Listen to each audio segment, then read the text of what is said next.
Eu estava conversando com alguns amigos, gosto de bater papo de arma, como o nosso querido Japinha fala, né? Aquela resenha.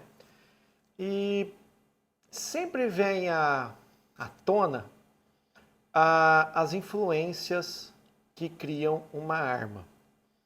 Por exemplo, para mim o que é mandatório é o sistema de coletor de gases e principalmente o sistema de ferrolho, como trabalha o ferrolho. No AK-47, independente de ter um monte de imbecil falando por aí, o AK-47 é uma influência direta do sistema de trancamento de ferrolho rotativo do M1 Garand. Esquece o que esse monte de boboca fala ao redor de vocês. No caso do R15, eu sempre achei, na minha santa ignorância, como eu gosto de dizer, na minha opinião fecal, que foi uma criação própria do nosso papa das armas modernas, Eugene Stoner. E eu gosto muito de ficar loroteando em fórum de arma, porque em fórum de arma tem muito maluco bom de pesquisa. Qual não foi a minha surpresa? Porque a gente não se toca tanto. Porque, como o Kabong gosta de falar, na nossa cabecinha latina, ela é muito estreita. Nosso foco de visão está sempre em alguns canais que provêm essa informação. Eu não digo canal só de YouTube, de internet, livros. Aí fica ao gosto do cliente. Mas, principalmente, a fonte que a gente tem acesso a essa informação. Teve um dia que eu estava num desses fóruns e um cara insinuou, porque o sistema de ciclagem por gases do AR-15 é o que a gente chama de Direct Impingement. E o que acontece com o Direct Impingement? Eu achei que era uma criação única de Eugene Stoner, mas eu nunca falava, né? Eu me deparei com uma arma sendo vendida como surplus, e é uma arma sueca chamada M42. Estou colando aqui porque M42. E ela foi vendida durante um curto período de tempo. Ela é muito parecida com o Gewehr 43 externamente. Só que essa arma foi, logo após a Segunda Guerra Mundial, todo o ferramental dessa fábrica foi vendido para o Egito. E ela ficou muito, mas muito conhecida como Hakim. Eu vou postar nas fotos, vocês vão olhar. E o Hakim, ele é até engraçado, porque ele é cheio de piada aqui no meio histórico armamentista americano. Porque falha pra caralho. E um desses debates, né? Ai, quem criou o quê? O cara citou a cópia do impingement, não do direct, do impingement. E no caso do Eugene Stoner, ele trouxe o direct impingement. Ele trouxe o impingement e transformou ele num pistão interno dentro do ferrolho do R15. Eu achava que a influência era do M42/Hakim, sueco, né? Que depois virou egípcio. Só que aí, eu dando uma pesquisada um dia, eu descobri que na verdade é um sistema francês. Chamava Rossignol ENTB1, que posteriormente virou o MAS ou MAS 40, que virou o MAS 4956, que foi o rifle de serviço francês após 1949. E usavam impingement, apenas com o direcionamento do gases da explosão do cartucho. E eu achei muito interessante. A gente estava nesse debate, nesse fórum, e aí um cara postou um negócio que, pum, explosão de mente. Eu não conhecia, para mim é muito novo isso. É antigo, mas para mim é novo. Ele falou assim, tudo bem, tipo, o Eugene Stoner copiou o impingement do Rossignol francês M42 sueco. Só que ele não parou aí. Ele copiou o sistema de Bolt de um inventor chamado Melvin Marriott Johnson. E aí, eu fiquei extremamente curioso. Eu nunca ouvi falar desse inventor. E aí vem uma história interessante dele. Ele participou porque os Estados Unidos não estava preparado com armas pesadas. Apesar que com armas leves, os Estados Unidos estava muito à frente de todos os inimigos e aliados. Porque o que a gente conhece como M1 Garand, ele já vinha sendo desenvolvido desde 1917. Basicamente, em 1939, ele já estava em serviço. O que acontece? Eles tiveram problemas de linha de produção, porque uma coisa é você apresentar um protótipo e outra coisa é você transformar esse protótipo em ferramental especializado e fazer isso sair numa fábrica em grande quantidade. Isso é um problema de engenharia. E eles enfrentaram vários. Tanto é que eles conseguiram a produção de mais de 100 rifles por dia depois de 1940. Aparece essa pessoa, Melvin Marriott Johnson, vou chamar só de Melvin Johnson ou Johnson. E o que acontece? Esse cara, ele era um fuzileiro naval, inventor, e ele tinha 2 rifles. Um que era um rifle semiautomático, que era o Johnson 1941, e o outro que era uma metralhadora leve para concorrer com a BAR de John Brown. A BAR, para mim, na minha opinião fecal, é o primeiro rifle moderno. A BAR ela é pesada, ela usa cano pesado porque é uma metralhadora leve de apoio. Só que existiu estudos pós Primeira Guerra Mundial, porque se não me engano era de 1917 também, ou 1919, para se transformar a BAR num rifle de soldado, num rifle de batalha, como seria. Eles aliviaram a todas, trocaram um cano pesado para um cano normal. Eu não sei por que não foi aceita, mas ela já tinha o carregador em formato de magazine destacável. Se você olhar a BAR, ela é sim o primeiro rifle moderno, minha opinião. E é difícil bater isso. Porque FG-42 ou KMP-43/44. Não. Em 1917 ou 19 já existia a BAR. E ela foi feita um protótipo leve para o soldado. Não sei porque não foi aceito. Política.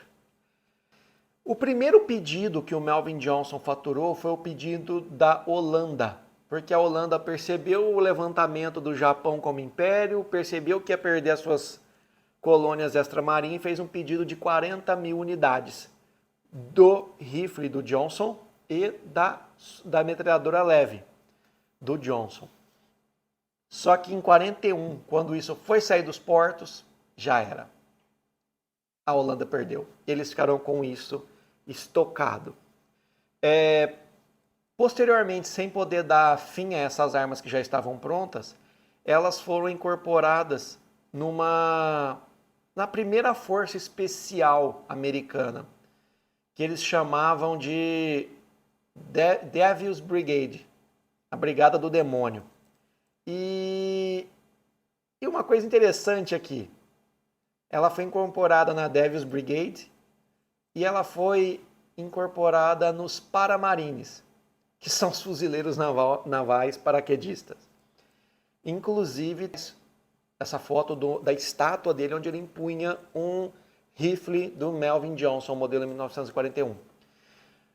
Eu vou pular a parte histórica das armas do Johnson e vou para a área técnica das armas do Johnson, porque historicamente a história está chegando agora para mim, é muito interessante, eu quero abordar isso de uma forma mais apurada, mas eu quero falar de influências. Por quê? O sistema de ferrolho, travamento por bolt rotativo, que eu estou mostrando agora para vocês no detalhe. Presta atenção nesse perfil dele.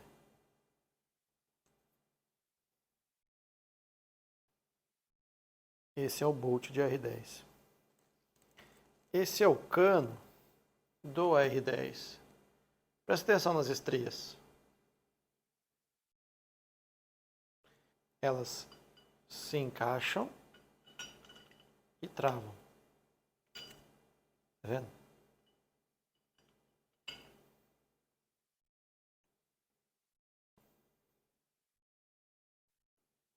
Esse é o grande detalhe da produção do R15. Eu achava que esse sistema era uma invenção do Eugene Stoner. Mas aí nesse fórum de debate que a gente estava conversando, um cara falou, não, isso aí é do Johnson. O Eugene Stoner copiou do Johnson em 1941. E aí, explosão de mente, eu precisei ir atrás, contei essa história toda que eu contei para vocês, e descobri, através de um outro participante do fórum, que essa história foi contada na revista Guns N' Ammo de fevereiro de 2016. Eu entrei em contato com a revista, pedi um exemplar desse ano, está na página 48, se não me engano. Estou esperando eles me entregarem, mas tipo, a história é tão interessante que eu quero contar essa história. O Eugene Stoner, nos primeiros anos de Armalite, quando ele trabalhava no protótipo do R10, porque o R15 não é a arma principal foi o R10. Depois eles diminuíram para o calibre 5.56 no R15 a pedido do exército americano, com essa história do calibre intermediário. O Eugene Stoner trabalhou com o Melvin Johnson no desenvolvimento do R10. E aí é que o negócio fica interessante, porque essas imagens que eu estou mostrando para vocês são de peças, são do schematic LMG 41, que é a Light Machine Gun, né? E da metralhadora leve, e do Johnson, que é o fuzil de combate. Mas em especial eu vou pegar a LMG, porque ela tem um detalhe muito interessante. O buffer tube. Muita gente fala o seguinte, a STG-44 influenciou no R15.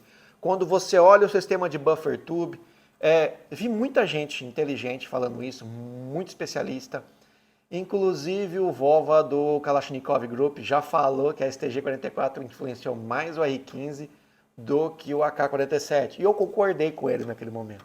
Eu concordei porque eu não conhecia o Johnson Rifle, que eu estou mostrando para vocês. Na hora que eu descobri que o Melvin Johnson trabalhou com o Eugene Stoner, e na hora que eu descobri, porque até então eu descobri o rifle do Johnson, e não a LMG. Na hora que eu descobri a LMG do Johnson, eu falei, caralho, influência pura. O Johnson botou a mão dele e o Eugene aprovou. Quando você olha o sistema de buffer tube da LMG, da metralhadora leve, e na sequência você olha o Bolt, cara. O Eugene Stoner copiou tudo. Copiou não, porque eles estavam trabalhando junto. A influência do sistema de buffer tube e do sistema de ferrolho com tranca rotativa. Olha o vídeo que eu estou botando agora do meu sistema aqui, do Bolt do meu R10 com cano. E olha esse sistema do Melvin Johnson, cara. O Eugene Stoner usou tudo.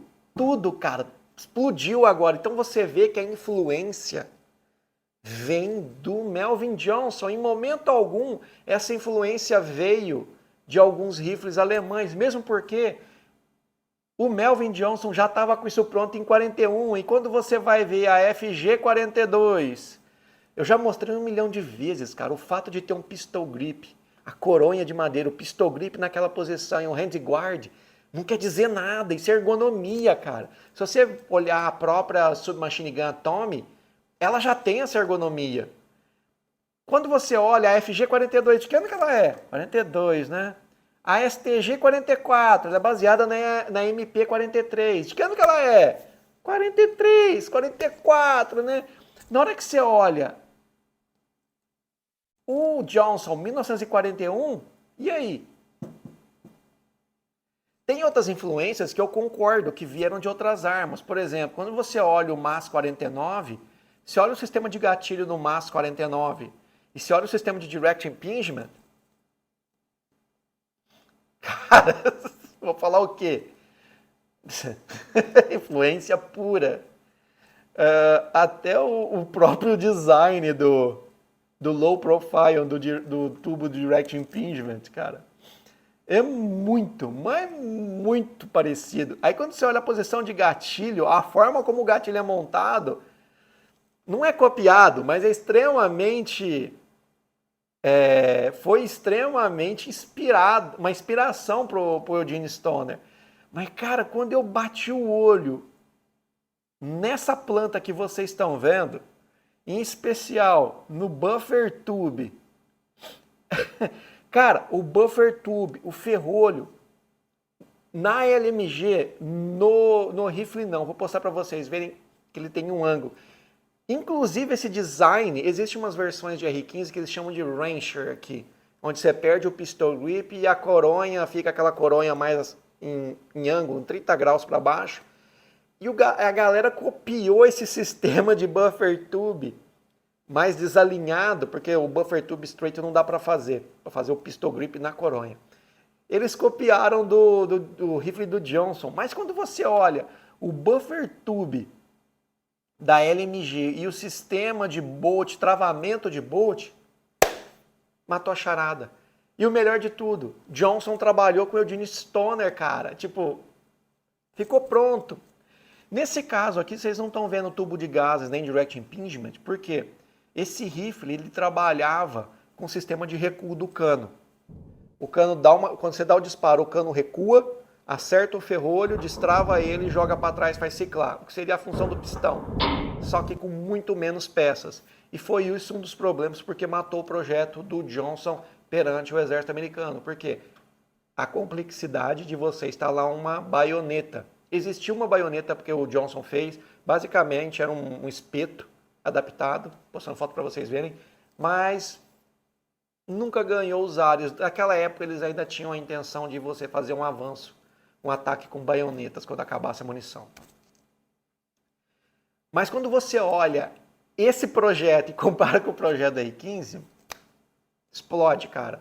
Johnson, como trabalhou no desenvolvimento do R10, não fica a cargo do Eugene Stoner a criação.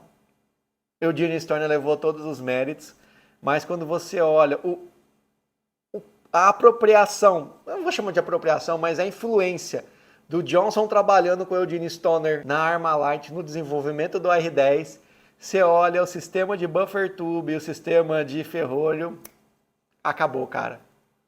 Eugene Stoner usou a invenção de Johnson e aproveitou o sistema de direct impingement, provavelmente de um fuzil francês ou até mesmo do sueco. O gatilho, eu posso dizer que tem influência, mas não posso afirmar.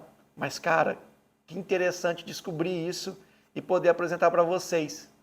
Em momento algum, STG-44 influenciou, a não ser no design, no cartucho intermediário, mas a influência mecânica, que é o que é mandatório nesse caso, vem de Melvin Marriott Johnson.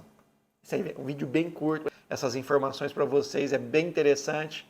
E em breve, quem sabe, né, um Johnson na área. Abraço, galera, valeu!